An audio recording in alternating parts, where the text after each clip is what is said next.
2. People continue to trickle in, but I'm going to kick off the meeting now. Good afternoon, everyone, and welcome to this online dialogue on decline and fall, the crisis of the global fossil fuel industry and outlook for Nigeria. My name is Jochen Luckschalter. I'm the head of the Heinrich Böll Foundation office in Abuja. For those of you who don't know us, the Heinrich Böll Foundation is a German political foundation affiliated to the Green Party in Germany. As we all know, the global oil industry has experienced major shocks due to the ongoing COVID-19 pandemic. The much reported fall in oil prices into negative territory and OPEC's historic deal that slashed global output by about 10% were just 2 expressions of the huge pressure the industry experienced last year. Although the oil price has recovered somewhat in the meantime, the medium to long-term outlook of fossil fuel prices is bleak. While we may want to argue about the projected price levels and the speed with which the decline will take place, the central point and the consensus is that a fundamental energy transition is taking place, driven by ever cheaper renewable energies, investor skepticism about the future of the fossil fuel sector, and more aggressive government policies targeted at bringing the world closer in line with the 1.5-degree target of the climate Paris Agreement. While the transition has different implications for different oil and gas producing countries, the outlook for fossil-dependent economies with little financial reserves and low economic diversification, such as the case in Nigeria, is of particular concern. Discussions about Nigeria's need to diversify its economy away from oil is, of course, not new. In fact, it's been going on for decades. Various Nigerian governments have presented their visions of how to diversify the economy. However, only limited progress has been made so far. So while the discussion has been ongoing for quite some time, what has changed, I believe, is that the urgency with which the discussion needs to take place. Diversification and lessening fossil dependence is, of course, easier said than done. Nigeria's reliance on oil revenues to keep the state running does not disappear overnight simply because we wish this to happen.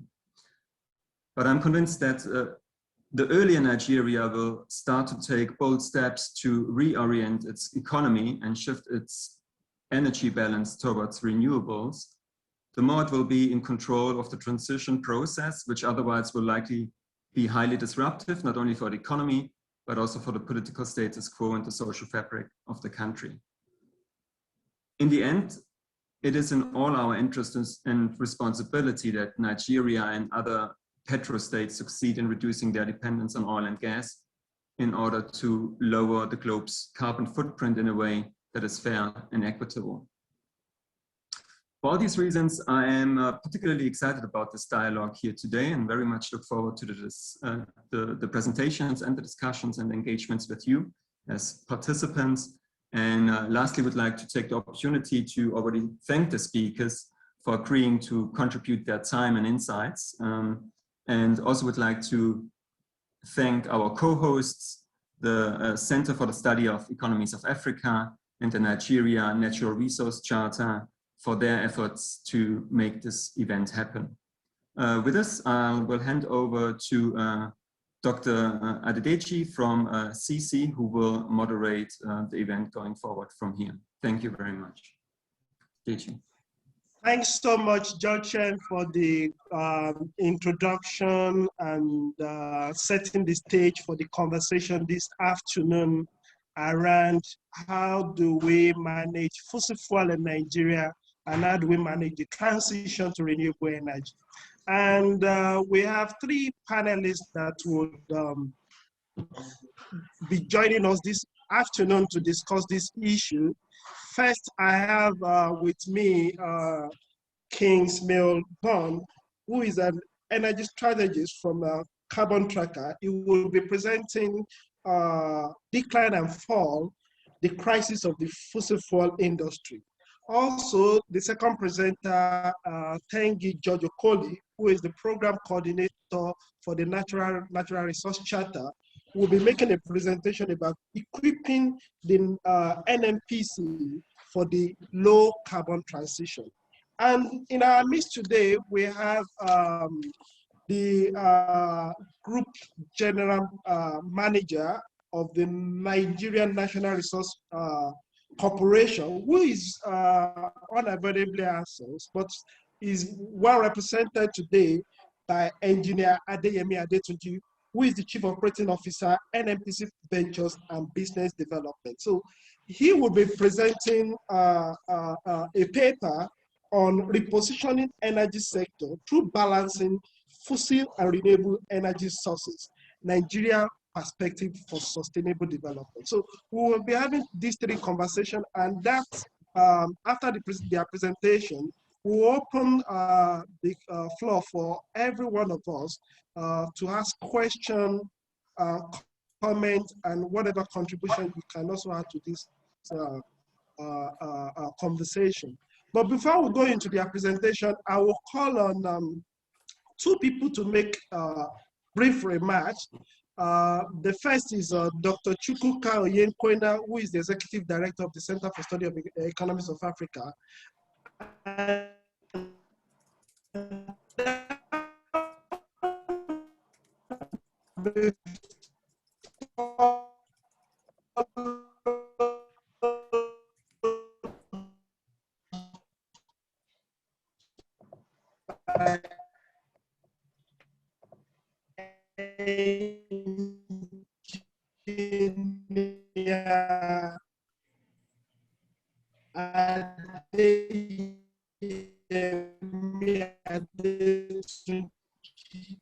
The Chief Operating Officer, NNPC Ventures.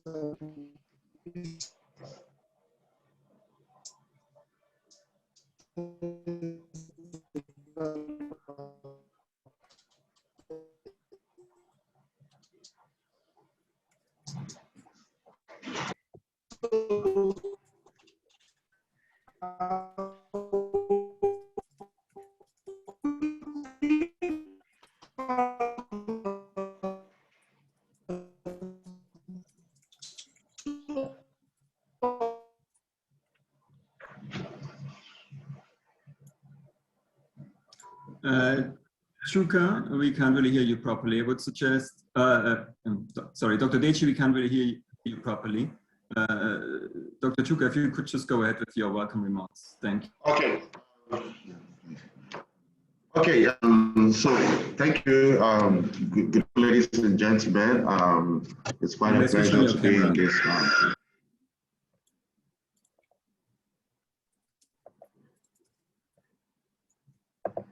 You can see me now? So, good afternoon, ladies and gentlemen. It's really a pleasure to be in this webinar which is on a very relevant issue. My name is Chukwuka Oyenkwena. I'm the Executive Director of the Center for the Study of the Economies of Africa, which is an economic think tank. We conduct evidence-based research to inform policies in Nigeria and Africa broadly. We work on several domestic areas, but the ones relevant to this webinar today is natural resources and energy, as well as public financial management. So today's topic is quite relevant and timely. It is a fundamental issue in Nigeria's public financial management discourse. The ongoing pandemic and the huge fall in crude oil prices has prompted a serious financial fiscal challenge for Nigeria. The debt levels have been rising significantly, and there are now questions about debt sustainability for Nigeria. So today, we are discussing the crises in the global fossil fuel industry, where fossil fuel dependent countries will witness a significant drop of about 50% in revenues over the next 2 decades due to a shift towards low carbon options in energy, the renewable energy option. This transition would have implications for Nigeria as a heavily fossil fuel reliant country. So it will be interesting to see the presentations today on how Nigeria is prepared for this imminent transition, and what are the steps taken by the government to mitigate the potential negative impact in form of, government loss, reduction in government revenues, as well as job losses. How is Nigeria preparing for this transition? So I look forward to the key presentations of this webinar and see how Nigeria is preparing towards this imminent energy transition taking place. So thank you very much. Thanks, Dr. Chukwuka Oyekwena, for your brief remarks. I will just jump right to call on Engineer Adeyemi Adetunji for his own brief remarks also.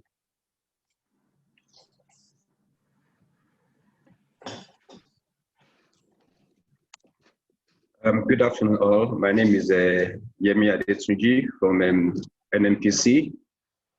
Good to be here on this webinar.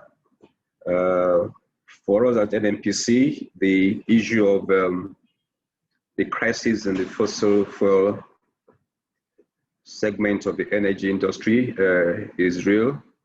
However, we believe that Nigeria has some levers to pull to be able to manage, through these processes. One, we are also in line with all the global activities.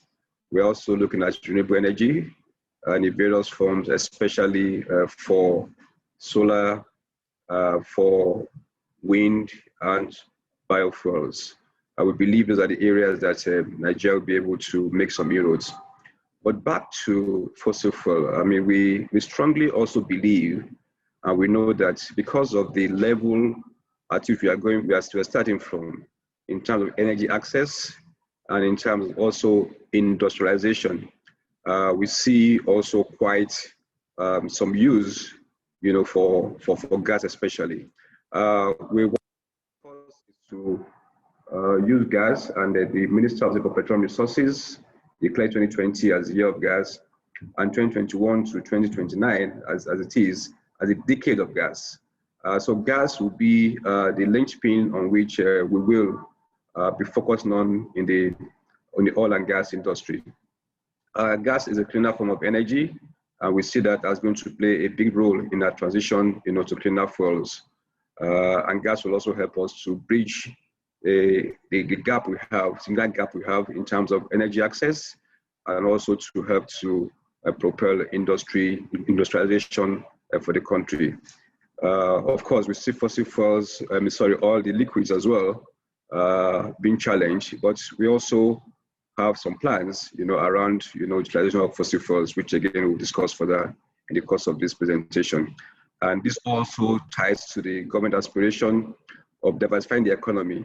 You could see government's plans, have aroused intervention in various sectors of the economy, from agri, mining, entertainment, and various other growth sectors that government is focusing on, and both encouraging from fiscal to direct intervention for funds for these areas. And those are part of activities that will help to ensure that the country has a robust economy going forward. Thank you. Thanks, Engineer Adetunji, for that very brief remarks and for setting the tone for the conversation. I think we can now jump straight into the conversation, and I will call on the first panelist, Kent Bond, who is an energy strategist from the Carbon Tracker. He will be giving a presentation this afternoon around decline and fall, the crisis of the fossil fuel industry. So over to you, Kingsman. Great, thank you very much, Adeniro, and thank you for the opportunity to speak today. I will now share my screen.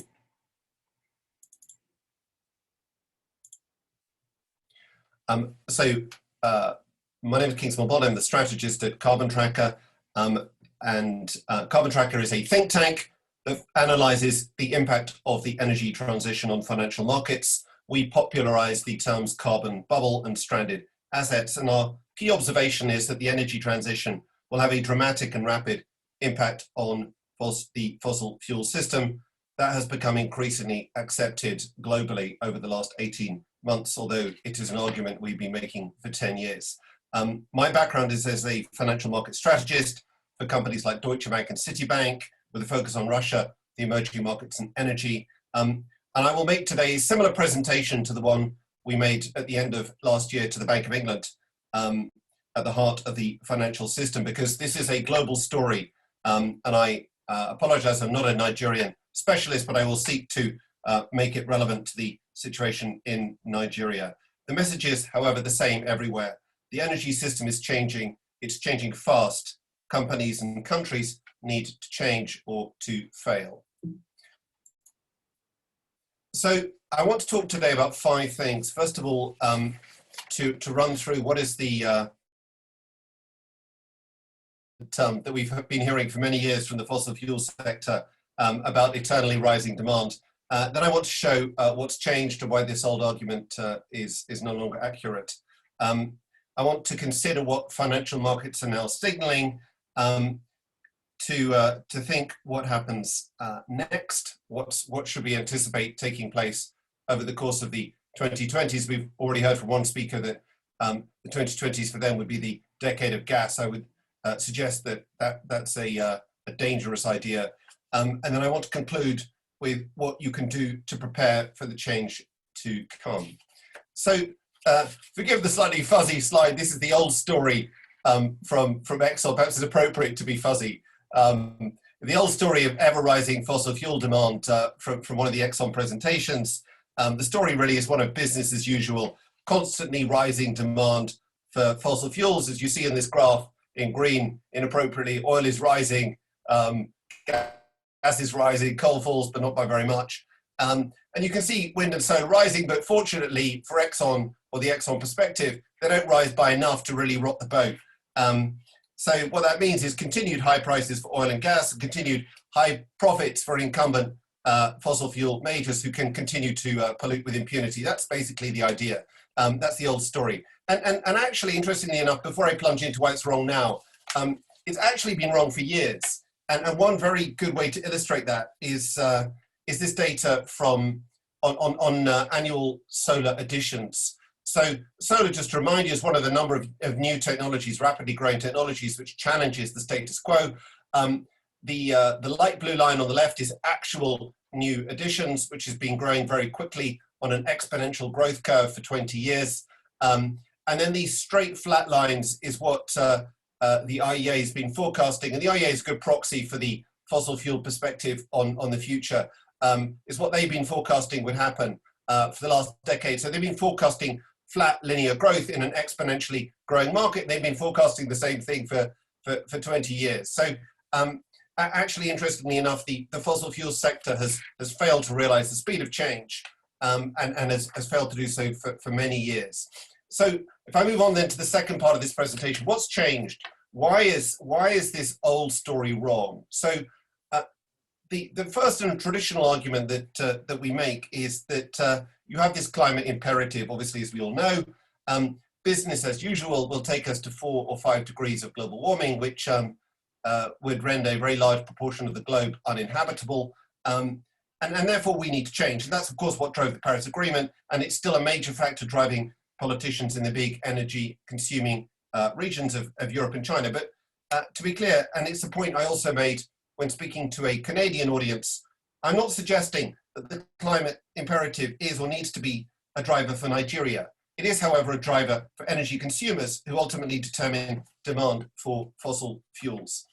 Because what that necessity has driven is a technology revolution.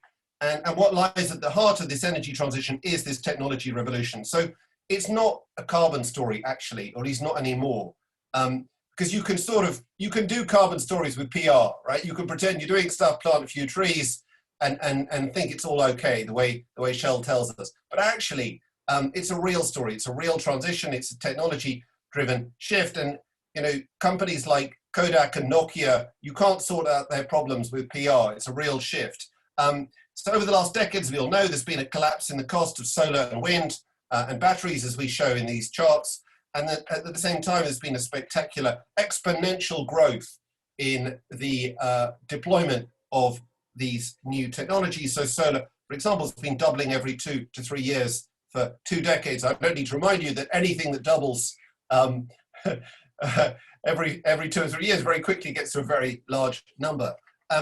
Anyway, what that's done is it's handed over the economic advantage to renewables. This is data from Bloomberg New Energy Finance on the cheapest source of electricity generation in the markets that they study. I'm sorry to say Nigeria is not covered by BNF here, but the point certainly is that right across the world, from the United States to Australia, from China to India, from South Africa to Morocco, the cheapest source of electricity generation is now renewables. It's wind or solar. And so far, Africa, unfortunately, has been held back by a combination of weak policy environments, high cost of capitals, high local costs. But developers like Aqua are actually solving that problems in countries like Ethiopia, where you already have sub $50 solar. And in fact, interestingly enough, Africa is the world's greatest beneficiary from this energy revolution. We'll talk about more than that in a minute. But relative to demand, it has more solar and wind resources than any other region in the world. The continent has enough solar and wind resources to meet total energy demand 1,000 times over.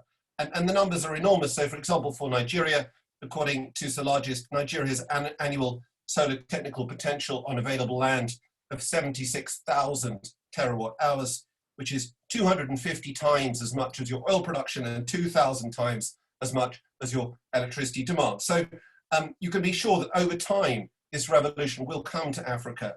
And in fact, I think the story is even better than that. Africa will leapfrog the old fossil fuel development path and go straight to renewables. And why? Because renewables are cheaper, cleaner, faster, and above all, local.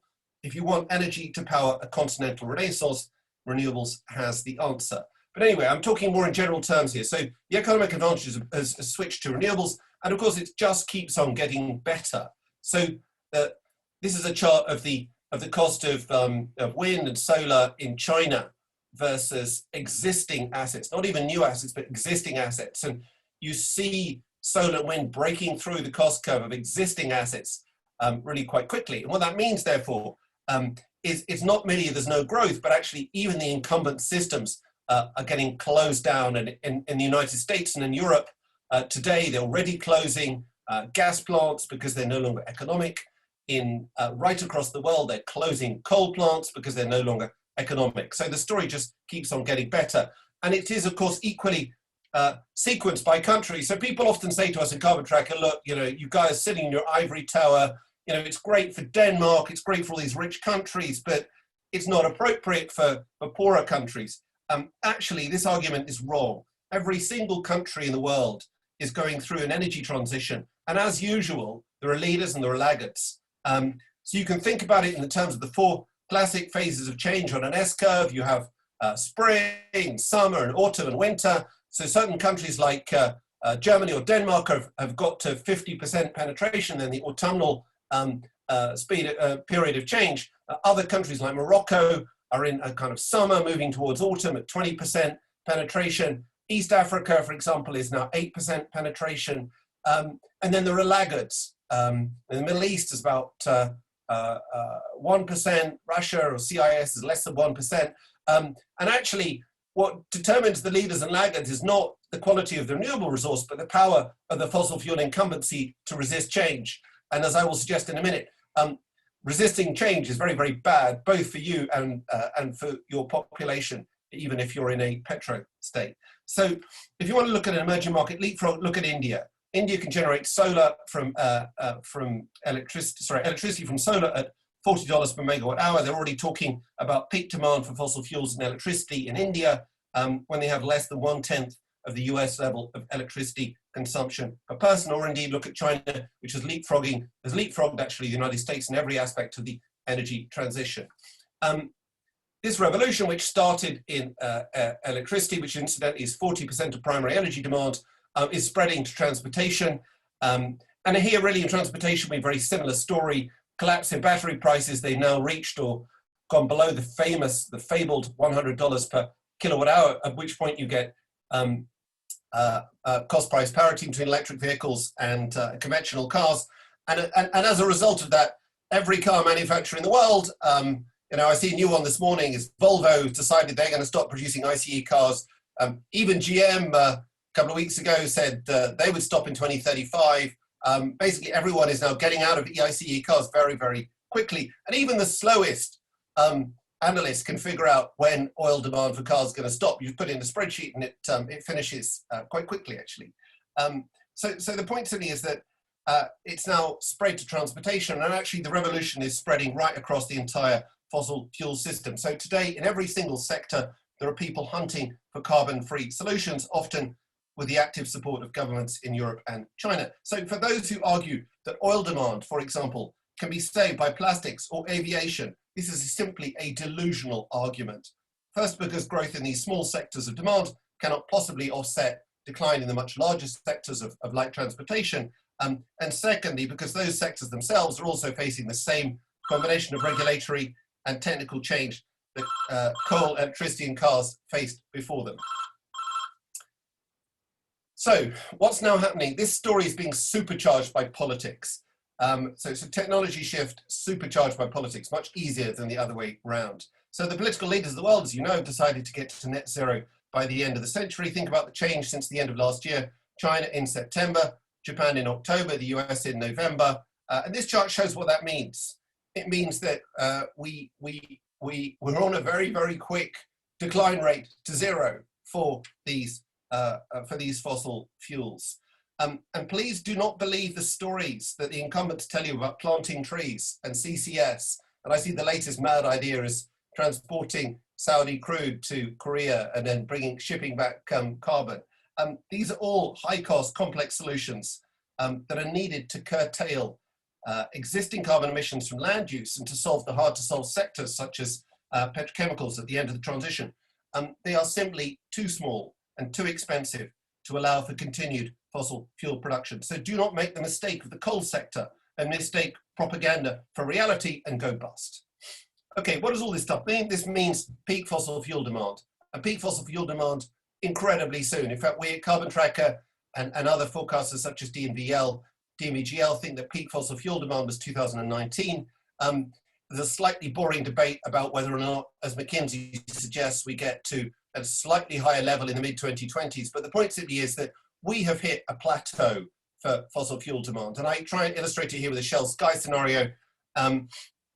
You see the dotted line, that's what they were expecting beforehand for oil demand to keep on rising. Then you get the damage of COVID. By the time demand returns, it's going to be really struggle to get back to previous levels of demand. So coal clearly on a downward, started down its downward cliff. Oil has reached a plateau. It'll plateau for a while and then go off the cliff. Gas is a few years till it reaches its own peak and then will decline precipitously after that. So it's a very similar story across all three fossil fuels.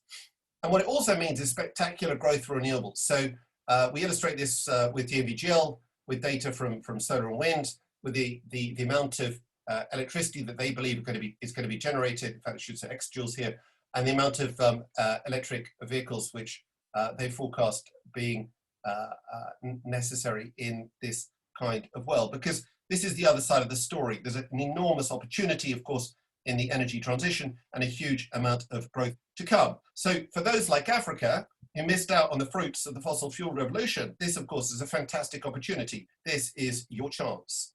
Okay, let me come on to the third part of the presentation. What do investors say? What do financial markets tell you? I mean, it's all very well for me to sit here and spin a story, but what are financial markets saying? So Larry Fink is chairman of BlackRock, the world's biggest asset manager. And in early 2020, just before COVID, he made the following point. He said, look, financial markets see change coming and they react early.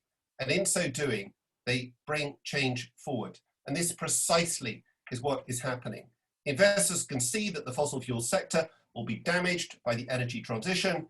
So in sector after sector, they have been derating incumbents for years. The European electricity sector peaked in 2007. Global coal sector peaked in 2011, a decade ago. the oil services sector peaked in 2012. And we're illustrating here the energy sector share of the S&P 500 Index. It's been declining for a decade, from 13% to 3% of the index. And actually 2020 was when the mainstream investors really woke up to what's going on in this energy transition. So we illustrate that here with the clean energy index in red, which went up by 130% in 2020, versus the S&P energy index, which is basically the fossil fuel sector, which went down by 40%. So you get this massive bifurcation. And I would suggest that's an illustration of the market waking up really quite rapidly to what is going on. Coming on now to the fourth part of this presentation before I conclude with what to do. What's going to happen next? I think, really important point to make here, and again, coming back to why it's not a great idea to get into gas now, is because you're going to have continued relentless cost falls of renewable energy sources, of solar and wind and batteries. And that just means that anyone today building any kind of fossil fuel asset is going to find that their forecasts for future demand and future prices are wrong, because they're facing an absolutely huge and a very powerful competitor with very rapidly falling costs. So you're going to have relentless cost falls. Furthermore, you're going to have peaking demand right across the system. So to remind you, you had peak demand for fossil fuels in the OECD 16 years ago in 2005, peak turbine demand in 2011, which damaged GE, peak coal demand in 2013, peak ICE car demand in 2017. We would suggest peak oil demand and peak fossil fuel demand in 2019. The jury's still out on that issue. But the point, Sydney, is that as these changes come through, you're going to get peaks in sector after sector right across the energy system. And what do peaks mean? Peaks mean stranded assets. So as soon as you get to peak demand, you get stranded assets. And this is what this chart's trying to illustrate. In red is what incumbent actual sales are. The dotted purple line is what they think they're going to be. Just look at the Exxon forecast, for example. And then green is the challengers. And I notice as an aside, it's often the case that challengers are very, very small when they take all of the growth in any system. That's quite normal, actually. And the fossil fuel system is incredibly vulnerable. This is the point we were making to the Bank of England. There's $10,000 billion of fossil fuel extraction assets out there, $18,000 billion of fossil fuel linked equity at risk, and $8,000 billion of debt, and very significant amounts of banking sector debt. So all of this stuff becomes actually quite vulnerable as the transition starts to take off. Because what it means is you shift from full cost price to a new equilibrium price, which is lower. Again, basic economics. I won't bore you with how it works. I'm sure you all know this. But what this means then is three interesting things. First of all, you get stranded assets. So famously, the oil sector has written off about $200 billion of assets in the last 12 months. That's just the beginning, incidentally. Secondly, you get lower profits right across the board because you get lower price. And then thirdly, and this is the most dangerous thing for the petrostates, you get much lower rent. So petrostates have been massive beneficiaries of the fact that they can get oil out of the ground for $20 and sell it for 60 or 80. That's rent. That's the gap between those two, is rent. You take that money, you get out of the ground, and then you have a lot of fun with it. That game, sadly, for the petrostates is drawing to a close. And therefore, what that means is huge stresses for the petrostates. So Carbon Tracker released a report a couple of weeks ago looking at the implication of the transition for the petrostates, which was referenced by one of the speakers earlier. Basically, half of the revenues are now at risk. And we rank the petrostates 1 to 5, tier 1 to 5, in terms of the oil and gas's share of government revenue versus the potential risk to government revenue and potential risk to revenues. And sadly, countries like Nigeria, like in tier 4, one of the most risky countries in the world from this transition. And it's not just us. So Fitch, the debt analysis company, is ranking petrostates today by their risk factors.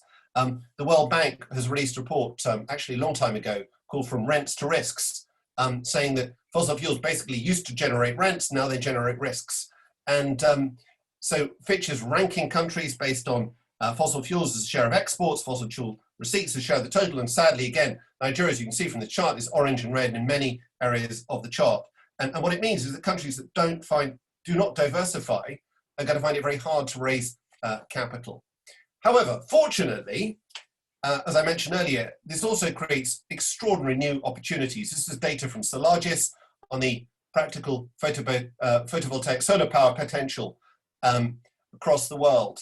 And there is this extraordinary silver lining. Just look at the map.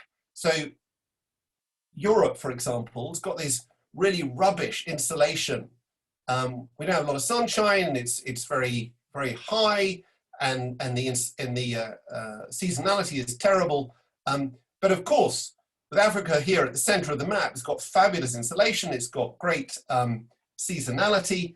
And to be clear, money is now available. Developers right across the world will today direct capital to those countries that put in place an enabling policy environment to exploit renewables. And there's excellent work done on this by the World Bank and by Bloomberg New Energy Finance, actually, about how any country in the world can now attract capital to exploit this opportunity. So my final slide before I hand over is, what can you do?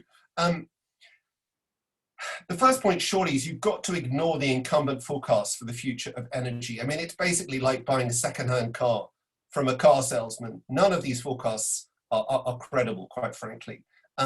Secondly, you need to plan for structural change, not cyclical change.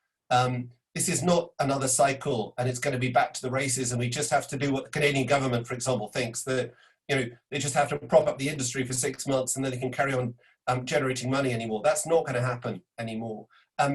Thirdly, you need to assume a structural decline in fossil fuel prices with cyclicality around that. We're not so naive as to imagine that fossil fuel prices are going to move down a straight line, but it's going to move downwards over time, inevitably, because of the logic of economics competing with superior, cheaper technologies on learning curves. The fourth thing to, again, mentioned by a speaker earlier, you've got to reinvent away from fossil fuels before it's too late. I mean, think about risk.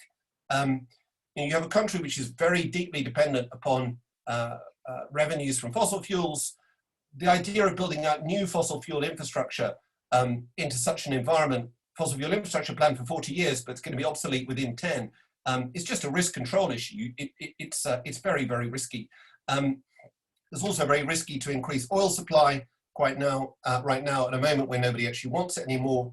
And then the final point, and the very optimistic point, surely, is that now is the time to embrace this renewable future, where of course Nigeria and many other countries have enormous wealth. And as I said earlier, Nigeria has 250 times as much solar as it does oil. That's where the opportunity now lies. So I'll stop there. Thank you very much, and hand back to the moderator. Thanks so much, Kingsmill, for that wonderful presentation and overview of the conversation. I mean, just to summarize your presentation, renewable energy is the future because technology has made it cost-effective and it's cleaner, and country either have to transit or decline. I see that as a central message of your presentation, both for petrostate and non-petrostate. So thanks for that conversation.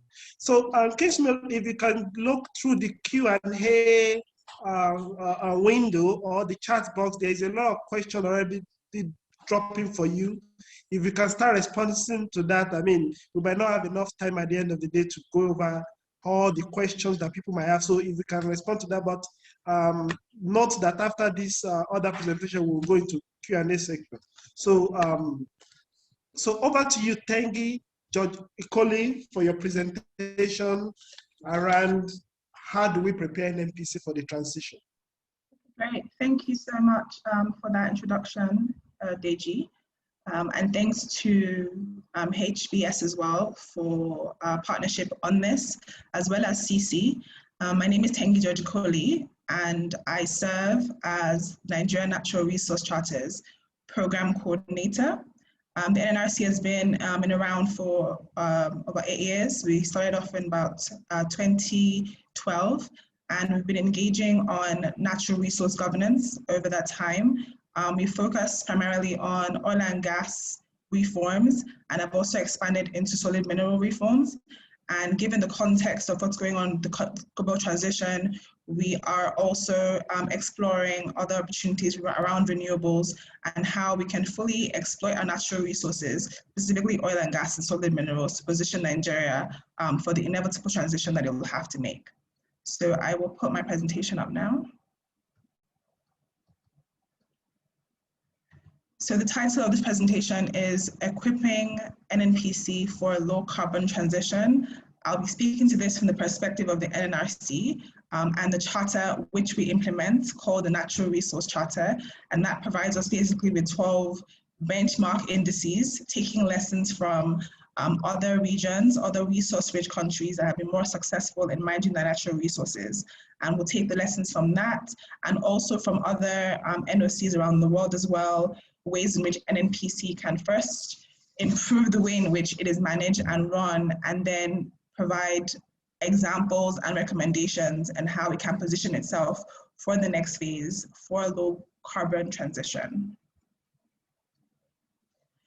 So I will look at what are the implications of the energy transition for NNPC and Nigeria, looking at the global perspective, Nigeria, and then specifically NNPC. Some of that has already been discussed by Kingsmill and engineer Yemi Adetunji as well. Then I'll look at why is reform essential, and then what should be done. So in terms of the context, first, we're looking at the crisis of global fossil fuel industry and the different impacts that have come across the energy industry, specifically oil and gas, in the last couple of years. Well, the first issue that has come up has been the COVID-19 crisis, which has been quite a blow and a hit to the industry and global economy in general. We had the demand destruction, obviously, which was precipitated by a slowdown in the economies due to the COVID-19 crisis. We had some recession, recession, which we believe will take a couple of years to recover from. Then there's the climate change initiative, which has already been spoken about. So we have the COP21 occasioned by the Paris Agreement. So there's the decarbonization initiative and the carbon neutrality aims. You have countries like UK, Japan, and Republic of Korea committing to 2050, and other countries like China committing to 2060, and Sweden committing to 2045. Then you have cheaper energy storage.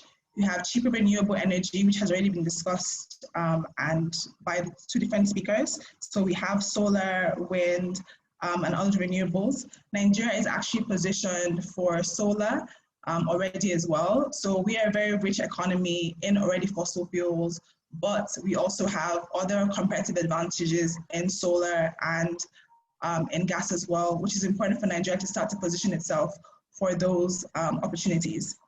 So we also have green hydrogen fuel as well, which Nigeria can also position itself to take advantage of. So then as the world moves forward, the oil industry is becoming a reminder of the past. This was also touched on by Kingsville for different reasons. The oil industry is now one of the worst performing sectors in the financial market. That has already been explored by Kingsmill. But again, we have an extraction here looking at the S&P500. And just to note that that in 1980, the energy industry accounted for about 25% of the index's value, and there were about 7 out of the 10 oil companies. And then in July 2020, we have oil companies accounting for 2.8%, which is a huge depression, which shows the shift away from fossil fuels to a larger energy mix. You can see at the bottom of the diagram here, where you have from 1990 to 2005, you had a lot more activity and returns to shareholders at that period, and that continues to depreciate. And naturally, there is likely going to be that interest from shareholders as well to deviate to where areas where they can get more returns, which is essentially renewables. And then again, I've already mentioned in terms of the COVID-19 crisis, we had a component of time where we had a zero oil scenario in terms of the futures, which really should have resonated with Nigeria in terms of this is where we would be when these sort of scenarios happen again. Nigeria had to cut its budgets as a result, because our budget is pegged on our oil revenues, and that should have also signaled to Nigeria that we need to diversify more and take this diversification a lot more seriously, because our reliance on on fossil fuel for our foreign exchange receipts puts us in a very, very bad position in terms of the economy. We are over 200 million people, and if our reliance is solely on fossil fuels, if another recession or depression happens again, then we'll be in a lot of trouble. In the next 40 years, the demand for our oil is likely to depreciate as well. So a lot of consideration, a lot more beyond just thinking about it, but actually taking action is necessary for our economy to continue to thrive. During the COVID-19 scenario as well, we increased our burden of our debt quite high. We borrowed from IMF, borrowed from the World Bank, and those borrowing are always financed by our foreign exchange receipts, which again is tied to oil and gas industry. So this is putting Nigeria in a very, very bad position. And then in the post-Paris Agreement world, renewables play a leading role, whereas the prominence of oil is set to diminish. I think that's a general understanding from everyone that this is likely to happen in the next couple of years, in the next 40 years. Nigeria does not want to be in a situation where it's still looking at oil and gas in the next 50 years or 60 years when the world has moved on. In that instance, there could be riots, there could be other issues. We saw during the COVID-19 crisis when people were very poor, people were suffering, and there was the SARS incident, and a lot of people went clamoring for those goods that had been saved to be served as reliefs. But this just demonstrates how much poverty there is in the land, shows how unprepared that people are as individuals, and so Nigeria has to take responsibility, the government, to position us to not go into those sort of scenarios.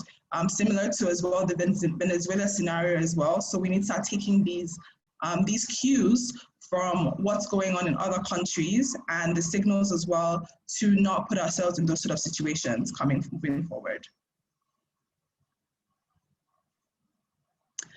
So I've mentioned a lot of this already. So Nigeria is in trouble. Its oil dependency is unsustainable.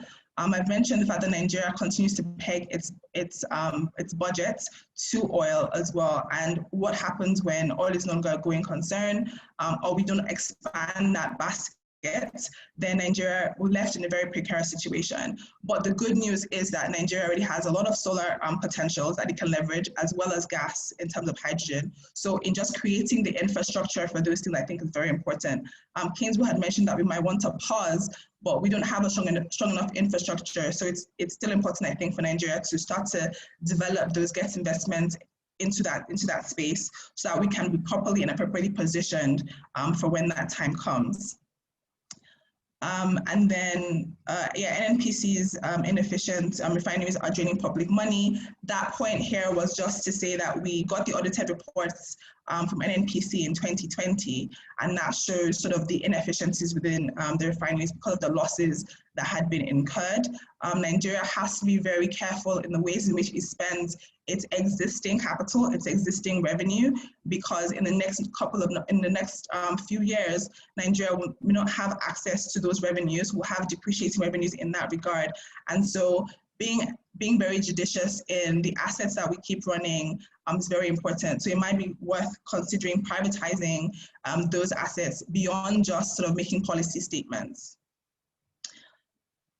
Yes, I think I've made reference to these points. So the next conversation I was looking at, why is reform essential for Nigeria? And that's around the climate change agenda conversation, which I've already highlighted. The world is moving away from fossil fuels, but Nigeria certainly still has its needs and its demands.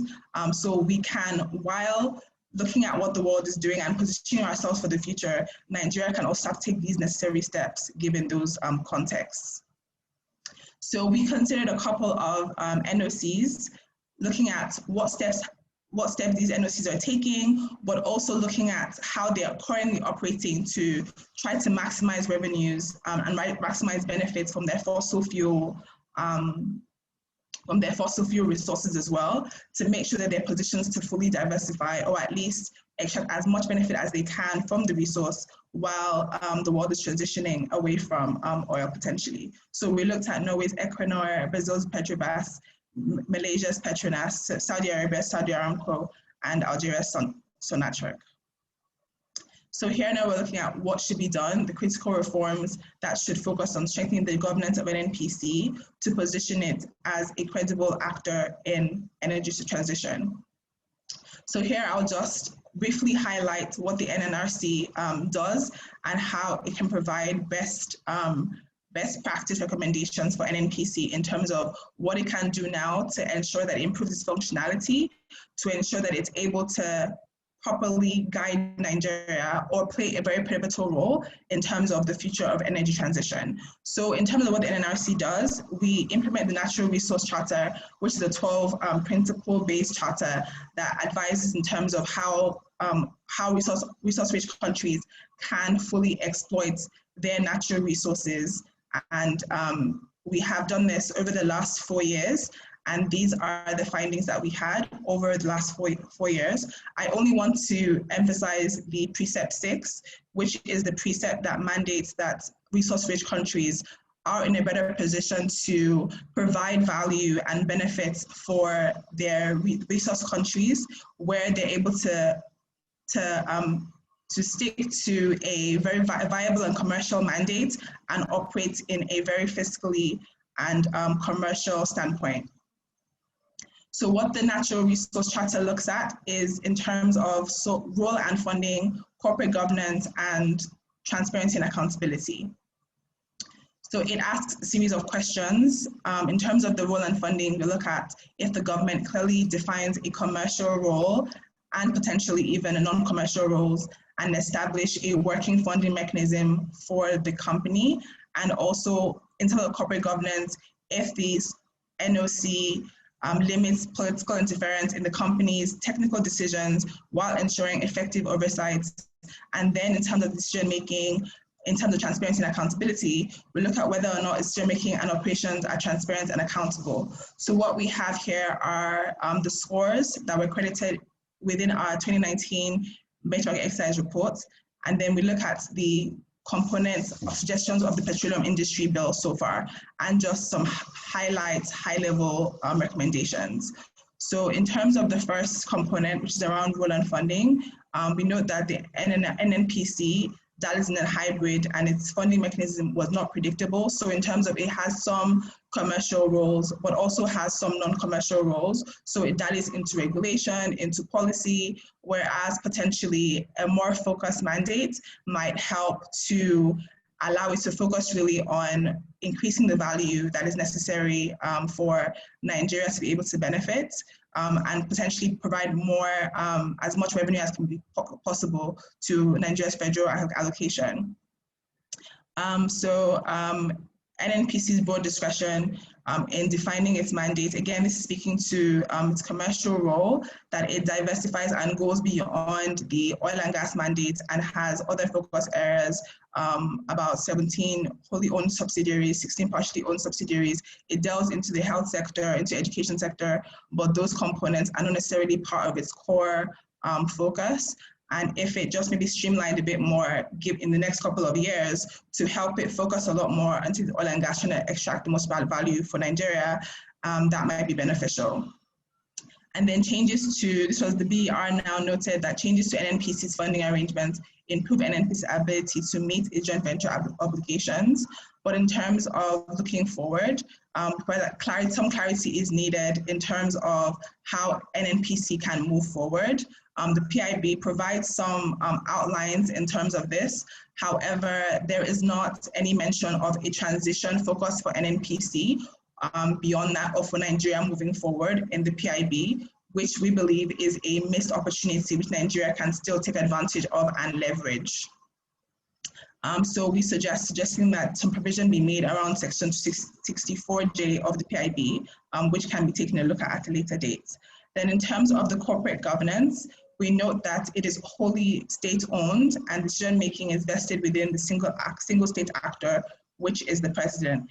Even though that provides for a more cohesive and strategic decision-making, it still provides or limits checks and balances, which will be necessary to make sure that we get a more broader viewpoint in terms of how the NOC is managed for the benefit of Nigeria. The board composition of NNPC board of NNPC is within the NNPC Act as currently constituted. However, we note that in the PIB, there's one of the sections potentially undermines the provisions mandating professional and independent the board, because it requires the president to appoint these key actors within the new structure that the NNPC will take, which is NNPC Limited. It appoints the non-executive chairman, the chief executive of NNPC, and all the representative of Ministry of Petroleum Resources, Ministry of Finance, and all the other roles. So we're suggesting that potentially limiting political interference will allow that to be reduced. Maybe potentially have the National Assembly be the ones to approve that recommendation, or to play some key role in terms of maybe recommendations from a different independent body. And then you have the last component, which is around transparency and accountability. We note that NNPC has embraced a lot more transparent activities. It has an initiative called TAPE, for instance. It has partnered with NATI to be a lot more transparent. However, there are other requirements that are not fully adhered to within the EITI principles in terms of beneficial ownership of takers not being fully committed to having the cost of operations not being clearly outlined, and then no information on these non-commercial roles and how it expects to reduce that or not, so that way there can be a little bit more of awareness and also checking of those activities if they go outside of the scope of what Nigerians potentially believe the NNPC should be focused on.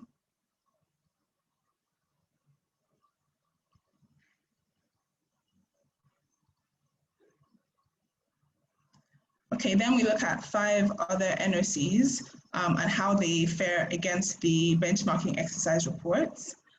Here we just sort of look at those 5 NOCs that we mentioned. We see here the way Petrobras, I think, is more closely linked to the way Nigeria's NNPC. Just a point to note here is that in terms of transparency and accountability and having a well-defined mandate, Petrobras is very clear on its mandate, although it can be slightly murky because of government interference and political interference. But even in spite of that, we found that Petrobras operates optimally and provides returns. Not that we're endorsing that sort of approach, but just a point to highlight here is that a commercial mandate keeps an NOC prioritized on its goals and creates an opportunity where it's likely to succeed in creating as much value as possible for its host country.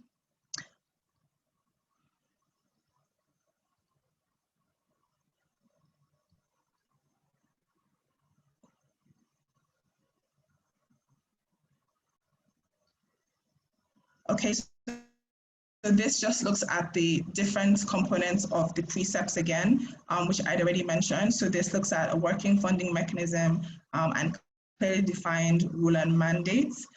So the NOCs that I've mentioned are publicly listed. So obviously this is an appropriate suggestion or appropriate recommendation that NNPC can take on in the PIB. One issue to note, I guess, is in terms of the PIB, it's silent on the takeoff investment for NNPC, and that remains a great concern because one of the issues that NNPC has had over the years is in terms of being fiscally viable and being able to fund its joint venture agreements, but joint venture and so it's important then to have that really clearly stated out as well, and taking those lessons from these other more successful NOCs. And then you have, in terms of the corporate governance structure as well, that was also in the previous slide, which has a lot more technically competent hands within that structure. So the PIB does make some provision for this in that it provides for expertise with someone with experts above 15 years experience, but then that should be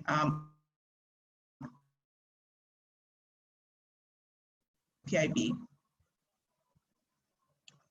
And then you have, in terms of decision making and operations and transparency and accountability, most of these countries apply to the EITI, adopt the EITI. So there is some component of that as well, which Nigeria is not doing so bad in over at least the last couple of years.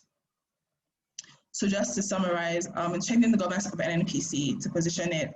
These are the examples that we've taken from the other NOCs. So in terms of the role and funding, it's important for NNPC to clarify its funding mechanism and its revenue retention model, because this will sort of set a path for whether how successful NNPC is at achieving its goals. We've talked about potentially NNPC positioning itself to be a coordinator or player in terms of energy transition. But if these things are not properly adhered to, then the chances of NNPC being able to play a pivotal role here would be difficult. Then the government could also sign a management contract with NNPC that includes clear performance indicators. Again, this is in line with the role of NNPC to make sure that NNPC is meeting its obligations. This is potentially, even if NNPC becomes privatized, it would still have some form of accountability. I guess we have accountability to shareholders and also have accountability for the Nigerian people as well. Here, potentially, we might want to consider the NLNG model, which has been working a lot more than NNPC potentially has done on its own. And then we have the corporate governance recommendations, which is to eliminate political interference at all operational and management levels.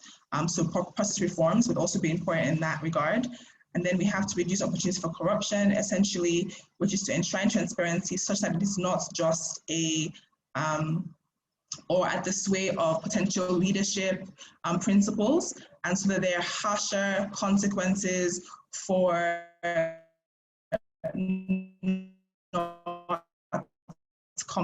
that promotes transparency. It brings to mind the fact that in 2020, we had the published audit reports for NNPC, which was a huge coup, because in the past 40 years, Nigeria hadn't seen that done yet. But still, there were laws that enabled NNPC to do this. But it was only until this administration that we had that being complied to. So some punitive measures would be important to ensure that that is adhered to. And then we suggest to consider publicly listing NNPC on the stock exchange, potentially, which might also help with its funding issues.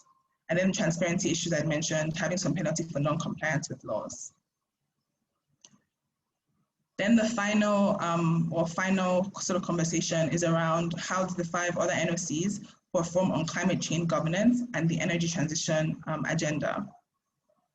So there's the TPI index, which provides sort of a guidance on how NOCs can be assessed in terms of how they manage their climate change governance framework and their climate change initiatives. So you have level 0 to be unaware of climate change as a business issue, level 1, acknowledging climate change as a business issue, then level 2, building capacity, 3, integrating into operational decision-making, and then 4, strategic assessment.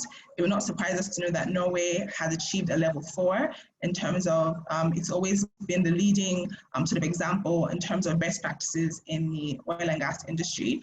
It sets a long-term quantitative target for reducing its greenhouse gas emissions, undertakes climate change scenario planning, remunerates execs based on climate change performance, etc. Of the 5, it's only Norway's Equinor and Brazil's Petrobras that actually have signed up or compliant to the TPI. The others have not quite, but they have other initiatives as well that emphasize their commitment to this. So finally, our recommendations for energy transition, we look at NNPC, just that NNPC must seize the energy transition as a business opportunity to save itself and Nigeria from its dangerous oil dependence, to diversify from oil into cleaner energy resources, to leverage examples from other NOCs as a source of inspiration and guidance on workable approaches, to run an institutional analysis of the role of key public and private institutions in the energy transition. With that, we encourage potentially understanding the roles of the key actors in that space. So the natural power utilities, the Ministry of Energy, private investors in power generation, and all international donors and all other players to ensure that this is adhered to. Then engage experts to develop an energy transition plan for Nigeria. So providing an integrated approach with all the different energy programs, which again, that opportunity was lost in terms of the PIB, but we can still have leverage what already exists to try and take advantage of this potential opportunity.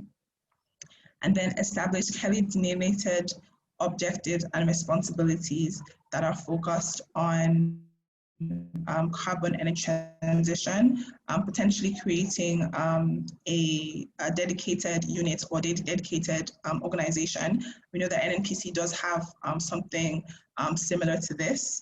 Potentially, this organization might focus on reducing carbon emission from existing and future oil and gas projects, potentially plan how to limit the number and type of projects, those receipts from our exploitation of oil and gas resources, but we can look to the future and start to consider those as a potential option. Developing a new business strategy in renewable energy would also be a favorable consideration for Nigeria. Coordinating with private investors, all those other units that I initially mentioned, to try to forge a more holistic and robust approach moving forward. And ensuring that all our activities align with the Paris Agreement as well, looking into our gas flaring commitments, which deadlines continue to shift, looking into fast tracking, again, which was delayed because of the COVID-19 crisis, the commercialization of Nigeria's gas, and then also looking at establishing potential clear target metrics that are closely tied with the objectives of the end of NNPC. We can establish compliance timelines as well, just making sure that we have one that both Nigeria and NNPC can adhere to in ensuring that Nigeria lives up to its obligations. And then looking at sources for the new division or entity should be identified in advance and in ways that incentivize desired results. That is obviously one of the key areas where Nigeria can obviously leverage. We have different countries, even according to the Paris Agreement as well.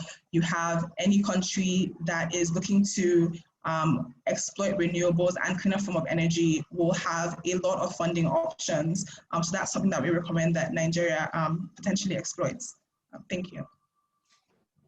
Thank you so much. Thank you for that wonderful presentation. I mean, you've highlighted what NNPC as an institution can leverage upon using its strategic advantage in the energy sector to be part of the transition process.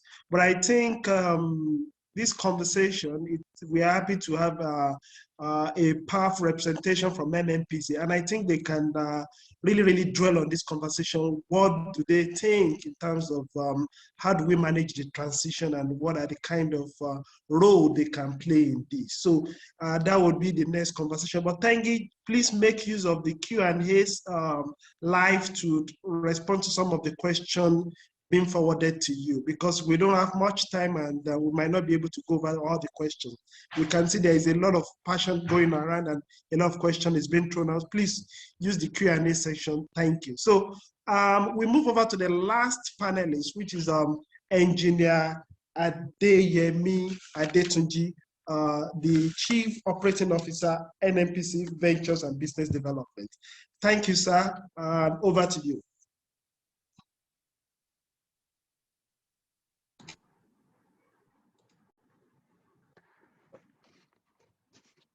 Thank you very much, Adeniran. So I'll try to share my screen.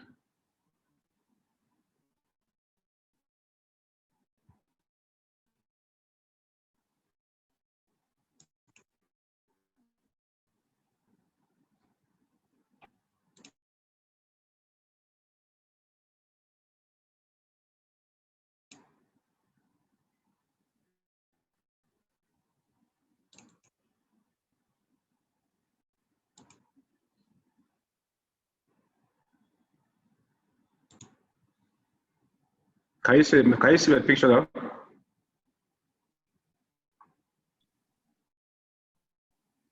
I think something is covering it. You need to remove the share one and enlarge the PowerPoint. Sure.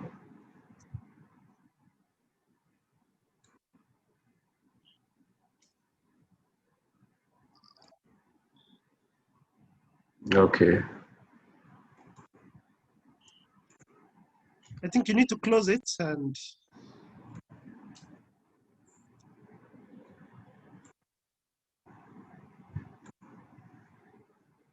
yes. Okay. Yes. So you can enlarge the PowerPoint and go ahead. Thank you. Look it up. Okay. Yes. All right. So good afternoon again.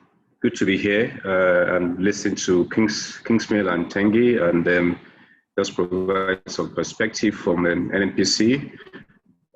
So just go through these highlights essentially. We know that energy is fundamental, and fossil fuels still accounts for a large proportion of energy supply, for more than a century, and it's going to continue to be reckoning, going forward. And before COVID-19 pandemic in 2019, 2020, we did know that, the issue of climate change, has been on the agenda, of the world, and that has also put into perspective the role, and the future of the fossil fuel and energy industry. OPEC nations have continued, to depend, largely on the crude oil revenues, like called petrostates. And the COVID-19 pandemic, did also have impacts on Nigeria, just like all other countries in the world. And we did see, a contraction in the economy, going from a 2.27% growth in 2019. However, Nigeria also, is committed, to carbon neutrality, and recently, Mr. President has committed to 2050, to have a net zero situation for Nigeria. Like we did say, the energy outlook, energy will continue to grow, and renewables will grow, but also oil and gas will grow. Oil definitely will not, in terms of the contribution to the energy mix in the world, will reduce, from about currently about 60% to about 68% in terms of the liquids. Gas will continue to grow, and renewables will grow also, in a much larger fashion, likely from about 15% to 28%, as we see on this slide.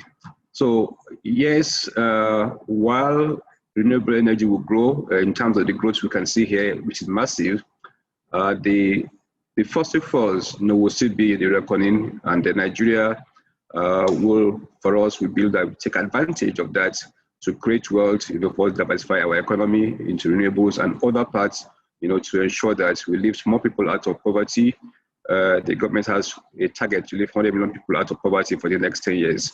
So revenue from oil and gas, will help us, to achieve all of that. We can see that last year from the COVID-19, there was a contraction. Initially, OPEC moved about 9.7 million barrels per day, from supply markets, from about 100 million barrels per day that the world consumes, to roughly about 90 million barrels. And today, what OPEC is what we're seeing in terms of supply to the market is about roughly about 95 million barrels per day, of crude oil, which is still, a healthy position. And Nigeria continues, 1.7 million barrels per day is what we achieve. Yes, indeed, the renewable energy has come, to stay. We can see, solar PV, in terms of the contribution, in terms of the cost, which the Kingsmill has dealt with, extensively, which is becoming to be a major factor in terms of energy production, energy mix globally. For Nigeria, we do recognize the fact that there will be transition, but we also recognize that we are coming from a base where we need to ensure that we move people out of poverty. We need to ensure energy access. We need to look at also ways, to maximize revenue from fossil fuels that we have, which we recognize is one of the key sources, of revenue to Nigerian government. What we're doing is to ensure that we do use those revenue sources, revenue at its end revenue, to really diversify the economy, of the country. We go to renewable energy, we know the advantages, which again has been stated here, and I think has been dealt with, by both Tengi and Kingsmill in their presentation. For NNPC, we have created, as part of our own contribution to the energy shift in the country, we created a renewable energy division. And renewable division, like I mentioned, is focusing on biofuels, looking at solar, and also going to explore, opportunities in wind, which will, come up with this. Currently, we're working in about 11 states, with 11 states in the country for various biofuels projects.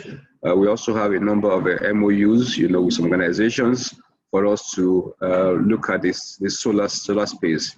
And we are developing also an overarching strategy to ensure that we do look at the opportunities and take full advantage and move NNPC, really towards a large or sufficient contribution of renewable energy within our energy provision to the country and to its populace. The opportunities, that we see in terms from ethanol, we see going from about, in terms of the consumption, about 9.1 billion liters rather per year, but in the long term.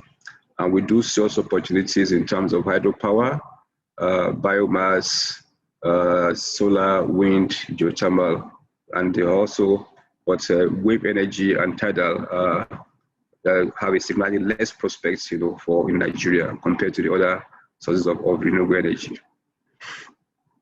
Like I mentioned, Nigeria also is committed, to the UN climate change, mitigation strategy and also objectives, and our promises, are also here to reduce CO2, NO2, ethane, contribute by 20% unconditionally and 45% conditionally by year 2030.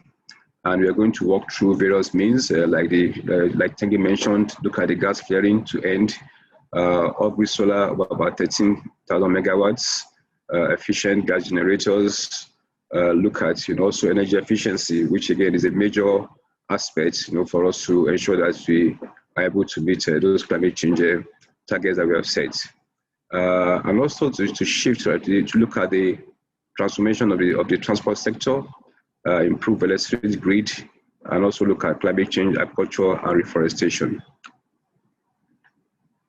One of the key aspects of Nigeria's energy strategy going forward is gas. Like I mentioned in my opening remarks, Nigeria has about 200. Nigeria, again, really like I said in the industry, is really a gas country. We have more gas than we have oil, and gas being a much cleaner fossil fuel, we believe that us to leverage that gas resource to be able to create economic benefits, for the country. Again, our gas is both associated and non-associated. And currently, we produce about 8 billion cubic feet of gas per day. We know gas flaring has reduced. Our strategy is to reduce even more, the amount of gas that is flared. The key projects that we have for gas is basically gas to power. NNPC has about 10 gigawatts of gas projects in various aspects. We also have gas to industry. Recently, you could see that we've done some FID with brass fertilizer, a big project. So we're going to look more in terms of how we turn gas, to other industrial uses, fertilizer and other gas-based industries that we see.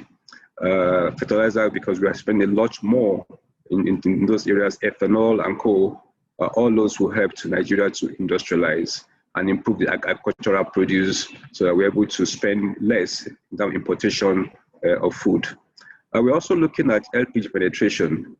So we need to improve the use of LPG, which will help us to reduce deforestation. We're also looking at auto gas, and for us to look at CNG, LPG as means of transportation and reduce less dependence on on petrol and diesel. In addition, we're also going to look at EV ultimately as part of the overall strategy that I said is being developed, as we speak. So for us, the federal government, we are very much aligned and supportive of federal government commitments to the Paris climate change agenda. And we also support, the gas recomposition program that was established in 2016. The gas expansion program is the key agenda for this government and for the Ministry of Petroleum Resources and NNPC. The crude development mechanism, we also focused on that, and the biofuels program and the whole renewable energy projects by NNPC are also being taken on with much vigor. In conclusion, we believe that the global energy transition, will also open opportunities for us, and we're putting in place, robust strategy, to ensure that we take full advantage of that, and turning NNPC from pure oil and gas, to more cleaner organization with renewables for low carbon transition. I've listened to some of the comments by Tengi in terms of the way they will assess NNPC vis-a-vis other benchmark NOCs, and I think maybe in the course of Q&A we'll be able to discuss some of the submissions that we made in that presentation. Thank you.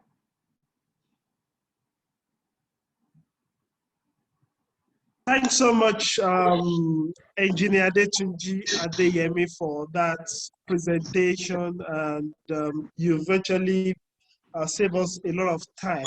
So I think now we can go into question and answer Q&A session, where we would open the floor for our participants to also ask questions. So I can see a lot of people have started using the Q&A section. So if your question has already been answered, you don't need to raise your hand. But if you still have question, there is a window, raise hand, that you can use to raise your hand, and I will call on you if you are picked. So, and you can ask your question from any of the three panelists, from the first panelist to the last one. So you are free to go either way. So I will start calling. So if you have question, let me know. So we already have three people that have indicated that. So I will first of all call on Abiola Lawa. If you still have your question and if it has not been answered, you can go ahead.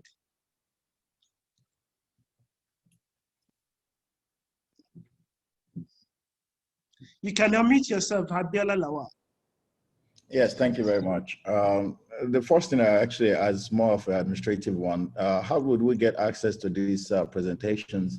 We're trying to take copious notes, but it's difficult to catch most of those. So if you can let us understand how, whether those presentations. So I mean, for that, we would, in the process of registration, we have all your emails and we will share that with everyone after the webinar. So one particular question for NNPC, within the context of what we have seen by Kingsmill's presentation, we talk about gas, which is still a fossil fuel, and I heard we're being compliant in terms of direction about lower emissions and all that, but I don't see anything about EV strategy.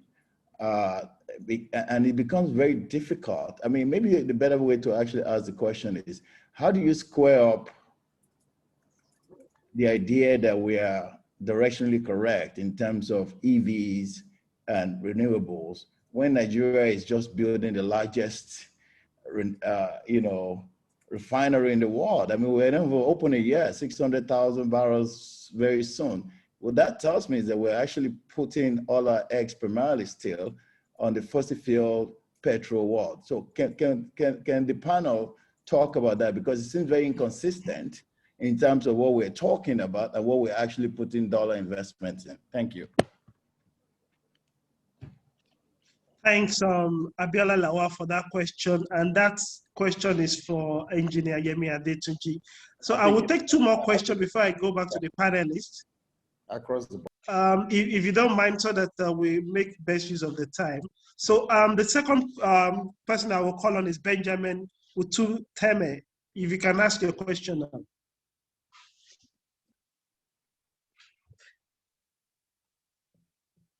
You can unmute yourself now. Benjamin? Hello? Yes. Yes. My question is directed to the NNPC man. The one, he's talk about transiting to clean energy and all that, renewables. Is NNPC really interested in that, especially with all the projects they are signing? Thank you. Yeah, thank you for that. I think NNPC will answer that that question, but let me just note that NNPC role is around petroleum, and their job is, that's their core task, and it's about are they in tune with the transition process, and what roles can they play as part of their mandate and strategic advantage. So, but it's better in better position to do that. So the last person I will call upon is Chinelo Chinkelu. So you can unmute yourself, please.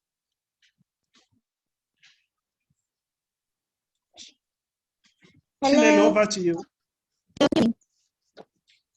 Yes, can you hear me right now? We can hear you. Hello, can you hear me? Okay. Yeah, we can hear you. You can talk. So the first is, okay, so I have three questions. The first question is, how do we ensure that there's equal low energy transition across the regions of the country? I asked this because when when government says it's doing a lot of projects on solar and that, you hardly see any moving towards either the south east, right? I barely see it, and this is really focused in Lagos and Abuja, or not the part of the country. All these places suffer epileptic side. So the question is, Chinelo, it seems the network. We can't hear you, Chinelo. Hello, Chinelo. We can't hear you. If you can drop your comment in the chat box. We can't hear you very well. If you can drop your comment in the chat box, that would be great. I think I will just quickly circle back to the representative of the NNPC, Engineer Adeyemi Adetuki. If you can quickly respond to that. Okay, thank you very much. So the question was, why are we still investing in refineries? So I think the resource that we have, the fossil resource, hydrocarbon resource we have to monetize them. Yes, while we're going to transition, while we're transitioning, we know the need to transition to cleaner fuels and renewables. We have to use what we have to even create wealth, to be able to fund some of those projects, and importantly, to be able to move the economy of Nigeria, forward. Today, Nigeria, our target is about 2.1 million barrels per day of oil. And even if you add the Dangote refineries, about 650,000 barrels per day, with the NNPC one, it comes to about 1 million barrels per day. It will be, we believe strategically, it is well for us to be able to refine at least 1 million barrels per day, of crude in Nigeria. That will have impact in terms of, one, create energy supply security that we are looking for, and at the same time create those jobs and economic activities that will come from having refineries working in Nigeria. In addition to the petrochemicals, that will come from the various activities. Yes, we can still look for opportunities to earn foreign exchange by exporting the balance of what we are producing in the country. So, and we think even if you look globally, the share of EVs, you know, is still growing, but it's still small. And we believe that, you know, for energy for IC engines will still be around, you know, for some time. Secondly, is NNPC interested in renewable energy, given that we're signing projects? Yes, if you look at what we are doing, we are focusing on gas to power and gas-based industries. You know, the brass fertilizer is for fertilizer, is for methanol, is for those things that will help to Nigeria to further its industrialization agenda. And again, economies and the industrialization is very important for us. We believe that for us to create a robust economy that will help us, you know, weather the storm and also reduce dependence, you know, on oil. By the way, we know that today, the oil and gas contribution to GDP of Nigeria is really about 15% thereabouts. So a lot of other sectors of the economy are actually doing quite well. And the more they're able to even use some of the petrol dollars to fund them, the better for the country. Thank you. Thanks so much for that question. And I think at this moment, I want to quickly move to the other panelists because you've had a lot of questions from the chat box and Q&A tools. So first of all, let me call upon Kingsmill. If you can respond to some of the questions you have so far received, I have sent and share with you personally. I don't know, maybe in 2 minutes, if you can respond to that.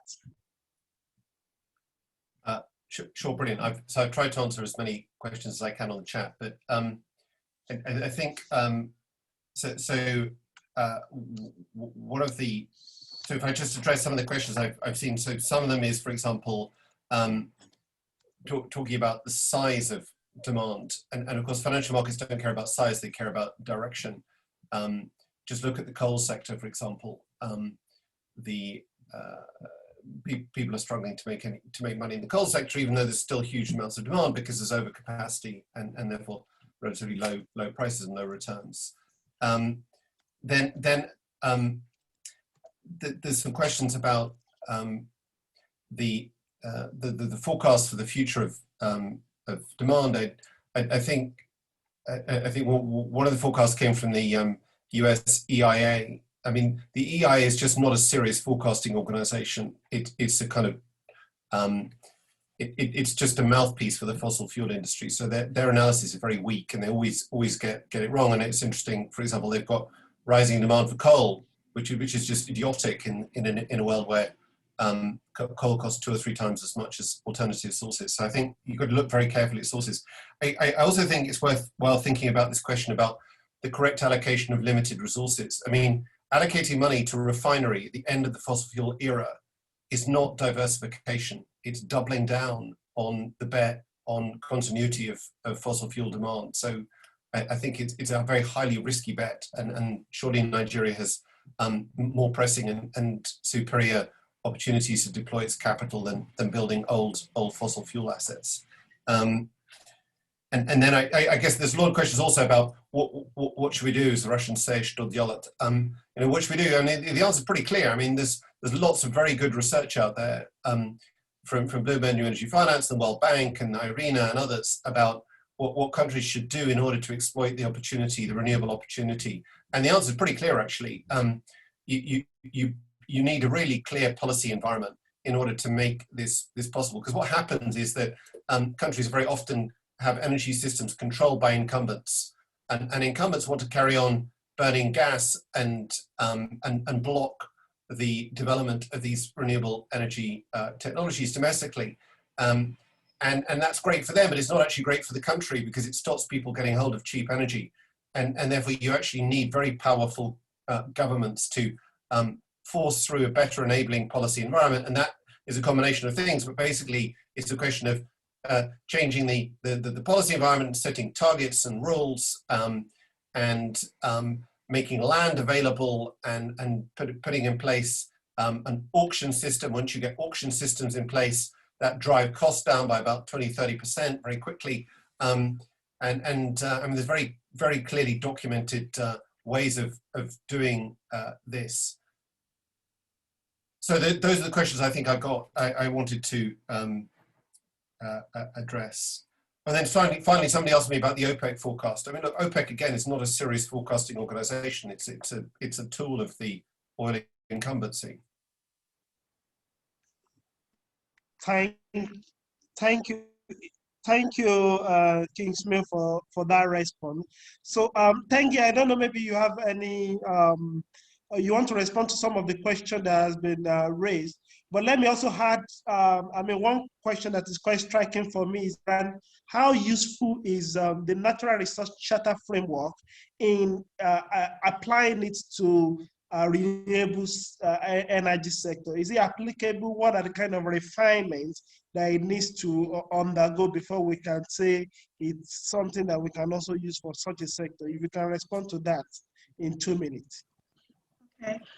Thank you for that, DJ. I'll address that in addition to a couple of, questions that I think are good to note that I found in the chat section and in the question and answer section as well. So in terms of the Natural Resource Charter, you see in terms of enhancing Nigeria's ability to move forward, its institutions to move forward, like NNPC, for instance. I've mentioned the Precept 6. And in terms of looking at the energy strategy and the focus, looking at the larger energy mix and Nigeria's strategy for that, there is a precept that also speaks to that, which is the first precept. I didn't go in detail into that because that was not sort of the subject of my presentation, but there's something I can share. I can share sort of the larger precept considerations and how that's applicable after this session. And I'm sure that CC can obviously share that as well. We have other components around looking at the international perspectives of international policies on decarbonization, the climate change agreement, or how those fare and what Nigeria can do in terms of managing its natural resources, but also looking to appropriately engage in this in terms of its exposure for natural resources to those in the communities. So we look at gas flaring, we look at other sort of arrangements that can be used to minimize the exposure of fossil fuel extraction, sort of negative effects to those that are in those regions, for instance. So that can be applied for that realization. So towards carbon neutrality, that could be applicable to using the precepts and the charter for that. So there were other questions around, a very good one said that should Nigeria think of setting up another organ for renewables so that NNPC can focus on how to minimize stranded fossil fuel assets as the world goes to renewables? My concern here, and I think the recommendations that we made here, yes, we can look at a division or unit within NNPC. I'm wary of advising or advocating for an organ.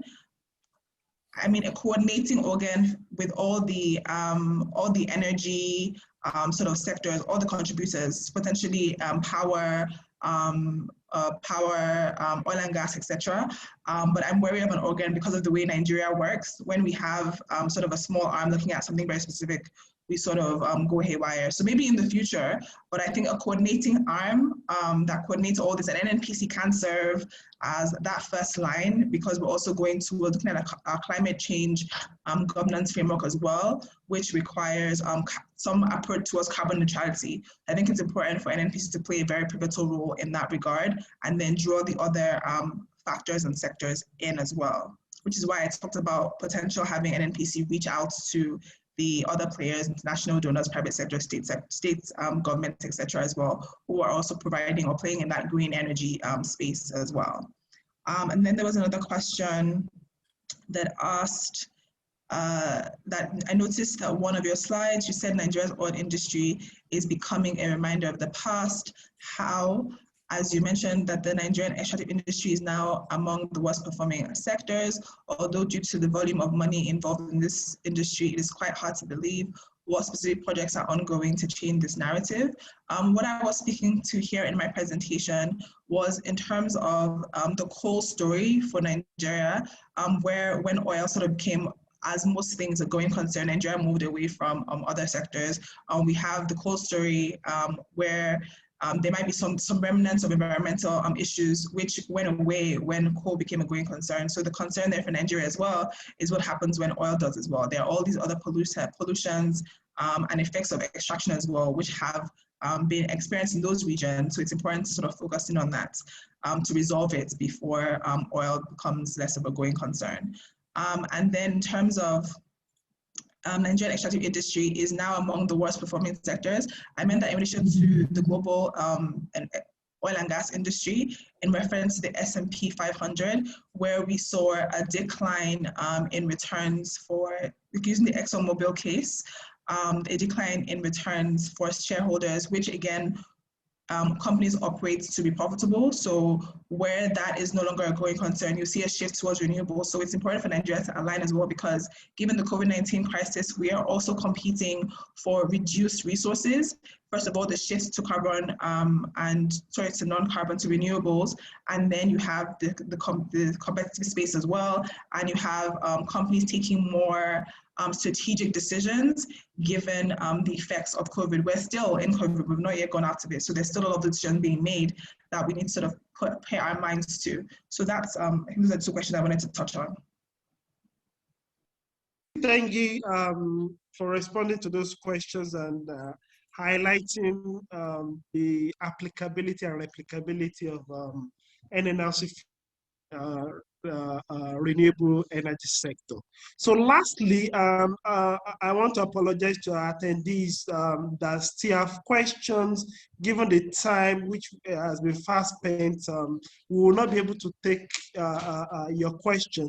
But I think I will give the floor to Engineer Adeyemi Adetunji for your last word. And if you can respond to Chinelu's Chikelu, that he has some question around how do we ensure equal level of low carbon energy transition across the region in the country, and how do we finance that, given situation in Nigeria around financial management and rest, how do we finance this transition? Thank you. Over to you, sir. Can you please, please repeat what you said last? I think we'll get a break. So the question to you from Chinelu is, one, how do we ensure energy transition across regions in Nigeria? I mean, we know we talk about geopolitical zones in Nigeria.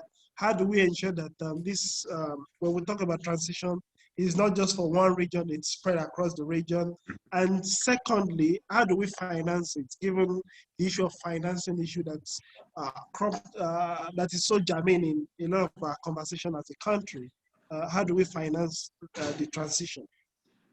Okay, thank you very much. So again, like we know that various parts of the country have advantages in terms of weather, land, and other means of production, for renewable energy. Like we do know that the northern part of Nigeria is more amenable, or best amenable to solar. Wind in some parts of the northern part of the country, and some part of the southern part of the country, in the coastal region.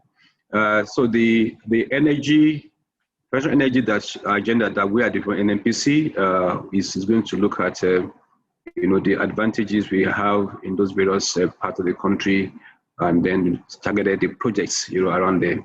I mentioned earlier that biofuels program that we have is for 11 states, and those 11 states are spread across the various geopolitical zones of the country.